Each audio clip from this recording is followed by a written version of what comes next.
The syphilis study is happened in Tuskegee in 1932 to 1972.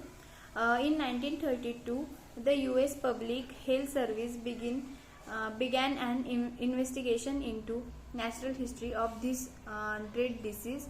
The location of this study is the Tuskegee Macon Country in Alabama, a place that had the highest syphilis prevalence in the country. The population involved in the study was largely of African and American descent. In that total 600 people are involved. The Tuskegee study involved monitoring the progression of syphilis through 399 poor black males has the syphilis disease, and 2001 are non-syphilic poor African American men were also unknowingly involved in the study. Then they were told that they were receiving a treatment for bad blood, but they are not receiving proper treatment. In the study of actually it is went for 40 years.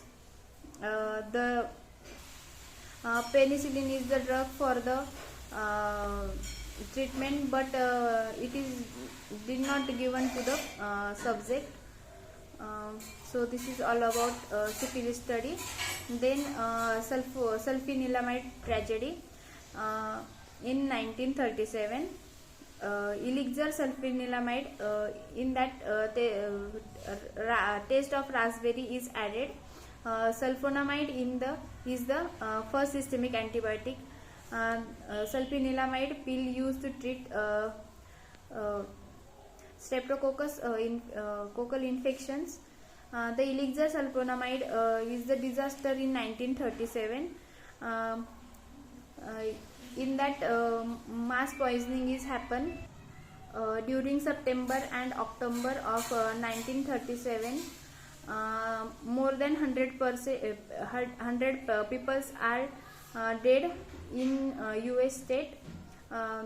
That's why the Food and Drug Cosmetic Act is established in 1938. The sulfacrase led to the passage of the Food, Drug and Cosmetic Act.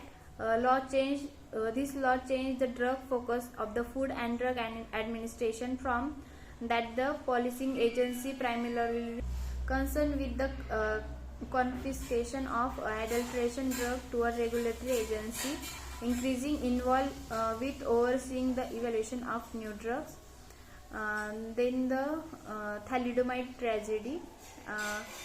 The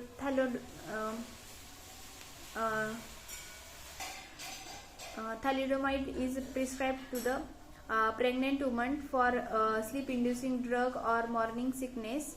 Then it is resulted in horrific birth defect. As a result of Kefauver-Harris Amendment gave the Food and Drug Administration new power to regulate drug testing, marketing and advertising, and also monitoring of NDAs by FDA. And then strict criteria for the patient selection.